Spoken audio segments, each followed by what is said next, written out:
जी नमस्कार साथियों, आप लोग कैसे हैं? उम्मीद करते हैं स्वस्थ, मस्त और जबरदस्त होंगे। केंद्रीय विद्यालय के सीरीज मैथ के बाद आज हम लोग लेकर आए अंग्रेजी के कुछ प्रश्न। इसमें अंग्रेजी में देखिए, find the part of given sentence that has error in it. इसमें एरर ढूंढना है। There is no error, choose no error. अगर एरर नहीं है तो आपको चूज नो एरर करना है।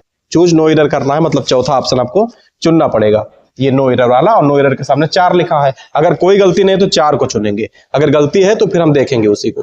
इसमें लिखा है the presence of little microbes in not necessarily ये बैड थिंग। हमारे शरीर में या छोटे जो माइक्रोब्स रोगाणु हैं उनका उपस्थित होना बुरा नहीं है, गलत नहीं है। तो इसमें एरर ढूंढना है। द प्रेजेंस ऑफ लिटिल नहीं होगा, लिटिल नहीं होगा, फ्यू होगा, क्योंकि यहां पर होगा कुछ। काउंटेबल नाउन होगा, न कि नॉन काउंटेबल नाउन होगा। तो यहां पे लिटिल के जगह पे क्या होगा? ये फ्यू होगा। और इसमें एरर किसमें है? इस वाले में है। तो आपका ऑप्शन कौन सा? ये सही है। अगले प्रश्न की तरफ अगर बढ़े तो अगला प्रश्न आपके सामने है, पढ़िए इसको, उत्तर बताइए। लिखा है older car are inexpensive as they are heavy in petrol. जो पुराने कार हो जाते हैं वो ज्यादा पेट्रोल खर्चा करते हैं, ज्यादा पेट्रोल खाते हैं। तो इसमें कहां पर है? ये ओल्डर कार्स ना होकर के क्या होगा? कार होगा। कार्स ना हो, बहुवचन में नहीं है, एक वचन में होगा। तो यहां पर क्या होगा? कार्स। कार्स ना होकर के कार होगा, यहीं पर ये एरर है। आगे जो प्रश्न आपका है, आगे प्रश्न है, इसमें पूछा गया है the given sentence has been divided into 4 part A B C D, one of which contain an error. Find the part which has the error. जहां पर एरर है उस पार्ट को हमको देखना है। The children should not sit close. बच्चों को to the TV set as it affect on their eyes. बच्चों को टीवी एलईडी के सामने नहीं बैठाना चाहिए। उससे क्या होता है? उनके आंखों पे प्रभाव पड़ता है, इफेक्ट आता है। कहां पर गलती है? या एज नहीं होगा, यहां पर क्या होगा? बिकॉज होगा। क्या होगा? बिकॉज होगा, बिकॉज होगा, यहीं पर एरर है। तो पहले ऑप्शन में चिल्ड्रन, ये बिल्कुल सही है। Should not sit close the TV set, as के जगह पे यहां पे बिकॉज होगा। इसलिए एरर कहां पर है? आपके ऑप्शन डी में एरर है। एरर कहां पर है? ऑप्शन डी में एरर है। एरर डिटेक्शन के अगले प्रश्न में हम देखें तो चौथा है the following sentence has been divided into part of 1 2 3 4 one of which has an error. Choose the part which has error. जहां पर एरर है उसको हमको देखना है। अब हम देखें कहां पे एरर है। The promising cricketer hit 2 consecutive centuries in the last series, isn't it? तो इसमें कहीं भी एरर नहीं दिख रहा है, बिल्कुल सही लिखा हुआ है, बिल्कुल सही लिखा हुआ है। तो क्या चुनेंगे हम? क्या चुनेंगे? चौथा पार्ट चुनेंगे, चौथा पार्ट चुनेंगे, ठीक है ना। आगे है, आगे प्रश्न में आप देखें, आगे प्रश्नों की तरफ चलें। इसमें लिखा है which part of the following sentence has an error in it. इसमें कहा ये lot of people leave this job as they can not hack it. बहुत सारे लोग अपनी नौकरी छोड़ देते हैं, उसको हैक नहीं कर पाते हैं। तो यहां पे कहां है? यहां पर देखिए ए लिखा है, तो लॉट्स क्यों होगा? लॉट होगा ना, ए लॉट। यहां पर ही एरर है, तो क्या कर दें हम? ए में ही एरर है। कहां पर एरर है? ए में ही एरर है। आगे प्रश्न की तरफ देखें तो अगला प्रश्न आपके स्क्रीन पे है। इसमें कह रहा है the following sentence has been divided into 4 part A B C D, one of has an error. Choose the part has error. कहां पर एरर है? बाटा इज सुपीरियर देन ना होकर के टू होता है। Other shoes brand available in the market. Bata company का जो जूता है अच्छा है, मार्केट में उपलब्ध है। तो इसमें क्या होगा? देन ना होगा, यहां पर होगा टू, सुपीरियर टू होगा। अगले प्रश्न की तरफ देखें, which part of the following sentence has an error it. कह रहा है कि कहां पर एरर है, कहां पर एरर है, आपको एरर देखना है, इसमें एरर डिटेक्ट करना है। This is a new Thai restaurant, this is a new Thai restaurant opened. ये ओपेंड नहीं, ओपन होगा, और अप भी नहीं होगा, ओपन इन द सिटी होगा। क्या होगा? ओपन इन द सिटी होगा। तो एरर कहां पे दिख रहा है? एरर कहां पे दिख रहा है? ये ए पार्ट हो, बी पार्ट है, ये सी पार्ट है, और पार्ट सी में ही तो एरर है, पार्ट सी में ही एरर है। और भी ग्रामर की बहुत सारी वीडियो आपको चैनल पे देखने को मिलेंगे, तो ग्रामर को और ठीक समझाएगा तो समझ पाएंगे। ये वो बच्चे समझ पा रहे हैं जो अपनी तैयारी ठीक ठाक लेवल पे कर रखे हैं, जिनको प्रैक्टिस की जरूरत है। फिलहाल ये प्रश्न थोड़ा सा लेवल पे है क्योंकि एनबीएस पीजीटी में पूछा गया है। अभी केंद्रीय विद्यालय पीआरटी के भी प्रश्न देखने को मिलेंगे, थोड़े से सरल होते हैं वो। The following sentence has an error, choose the part which has error. इसमें कहा है कि इसमें एरर ढूंढना है। Hardly had I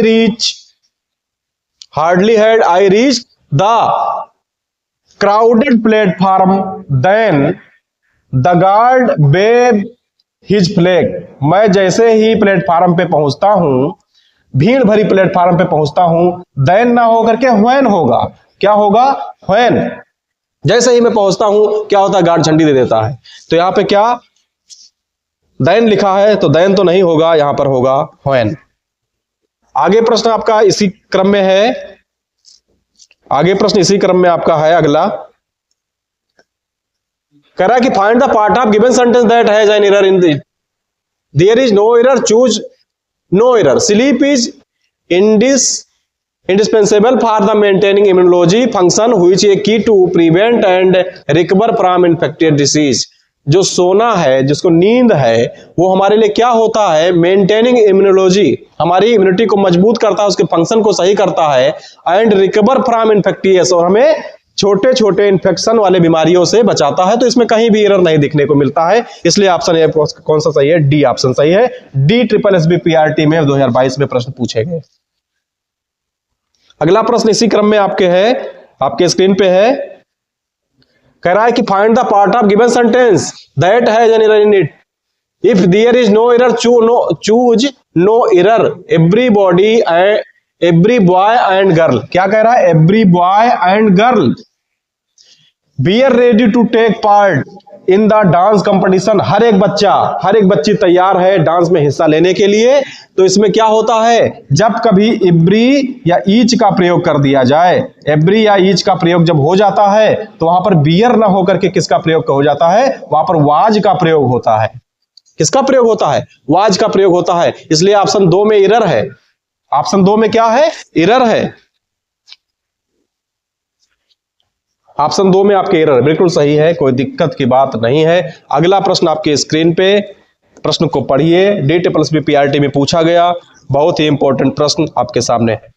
the sentence below has been divided into 3 parts. Select the parts of sentence that has an error. If the sentence has no error, select option no error. The tip of the tongue is sensitive to salt and sweet stimulus and back of the tongue is sensitive to bitter stimulus. यहां पर जब कोई भी sentence आपके सामने होता है तो हम नाउन का 2 बार प्रयोग नहीं कर सकते। टंग शब्द का प्रयोग एक बार हो चुका है, इसलिए दूसरी बार टंग का प्रयोग नहीं होगा। दूसरी बार क्या? टंग का प्रयोग नहीं होगा।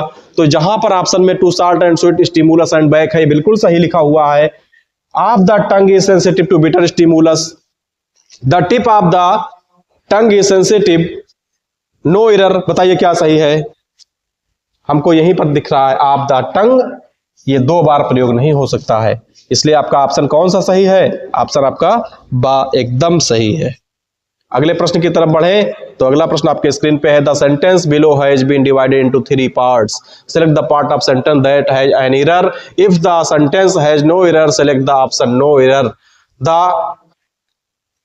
Carving of the Mount Rushmore monument likewise spend a period of 14 year. 14 साल से है, तो इसमें एरर कहां ढूंढना है?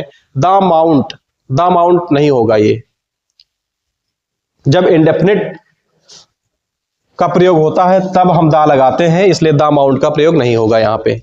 द माउंट शब्द इसमें कहां दिया हुआ है? बी ऑप्शन में दिया हुआ है। डी ट्रिपल एसबी पीआरटी में प्रश्न पूछे गए। 12 नंबर के बाद 13 नंबर प्रश्न में है आपके, ये प्रश्न पूछा गया डी ट्रिपल एसबी पीआरटी में 2022 में। कह रहा था sentence below has been divided into 3 parts, select the part of the. यहां देख के बच्चे बहुत डर जाते हैं, ये वाला काम, ये इसको देख करके बिल्कुल परेशान हो जाते हैं। इन सबका क्या मतलब है? कोई मतलब नहीं है, मत पढ़िए इसको। एक बार एक प्रश्न में पढ़ लिया, आपको समझ में आ गया क्या करना है, यहां से पढ़ना शुरू करिए। The essential differences between Sarah and I in our attitude to money. जो हमारा विवाद है, जो हमारा कोई भाव को लेकर के है, तो पैसों को लेकर के है, किसके? सारा और मेरे बीच में। तो आई का प्रयोग कहां होता है? ये मी का प्रयोग होगा, Sarah and me. Is in our attitude to money, धन को लेकर के हम लोगों का बिहेवियर रवैया ऐसा ही है। तो इसमें ढूंढना है बिटवीन सारा एंड मी, यहां पर मी होता तो सही होता, इसलिए यही ऑप्शन आपका क्या है, एरर है। 14 नंबर प्रश्न में देखें हम, select the word segment that substitute यानी replaces the bracket word segment correctly and complete the sentence meaningfully, select the option no correction. इसमें कह रहा है ये नेचुरल बॉर्न मैकेनिक, जो जन्मजात मैकेनिक होते हैं, and tinkerer kept many and old flivver का मतलब क्या होता है, इसका मतलब होता है खचाड़ा गाड़ी ऑन द रोड। मैकेनिक को देखे होंगे जो जन्मजात मैकेनिक होते हैं, खचाड़ा गाड़ी 4-6 अपने रोड के सामने लगा देते हैं, बाइक वगैरह खड़ा कर देते हैं, उसी के बारे में बात की जा रहा है। तो ये कह रहा है कि इसमें कहां पर एरर है, कहीं एरर नहीं है, नो करेक्शन रिक्वायर्ड, बिल्कुल ठीक लिखा हुआ है सेंटेंस। आगे प्रश्न आपका है इसी क्रम में, the sentence below has been divided into 3 part, select the part of the following sentence and error, the sentence has no error, select the option no error. My local authority spent a lot of money simply trying to issue a court summon and pursuing people for non payment। हमारे court या हमारी जो local authority होती है, नगर पालिका नगर panchayat type के, बहुत सारे लोगों को सम्मन जारी करता है। सम्मन तो आप समझ ही रहे हो, कोर्ट का सम्मन आता है। तो ये सम्मन में एरर पूछा है, इसमें एरर कहां पर है, कहीं देखिए ये जो सम्मन होता है ना, इसमें ईएस लगाने की कोई आवश्यकता नहीं होती, हमेशा प्लुरल फॉर्म में होता है। सम्मन इसी प्रकार से ठीक लिखा हुआ है, कहते हैं सम्मन जारी हो गया, समझ रहे हैं, तो ये बिल्कुल ठीक लिखा हुआ है। तो इसमें पूछ रहा है यही यहां पर एरर है, ये सम्मन्स में ईएस लगाने की आवश्यकता नहीं है, अपने आप में क्या पहले से ही प्लुरल है। अगले प्रश्न की तरफ देखें, अंतिम last, the sentence below has been divided into 3 parts, select the part of sentence that has an error, if the sentence has no error, select the option no error. Hardly did I got into the house when the phone, जैसे ही मैं घर में घुसा क्या हुआ, हमारा phone बज चुका था। तो इसमें हार्डली आई डिड, ये गाट ना होके यहां पर गेट होगा, गाट ना होकर के क्या होगा, गेट होगा। और ये तो सही लिखा है, ये एरर है ही नहीं, नो इनटू हाउस, इसमें क्या है, ये आपका ये वाला सही है, हार्डली डिड आई गाट ना होकर के ये रहेगा गेट। इसी के साथ ये क्लास आज यहीं तक रहेगी। आगे अब हम अगली प्लान आपको बता दे रहे हैं शाम वाली क्लास से। केंद्रीय विद्यालय के 100 प्रश्नों की सीरीज 300 नंबर के आज आपसे देखने को मिलेंगे, जब तक परीक्षा नहीं हो जाता है।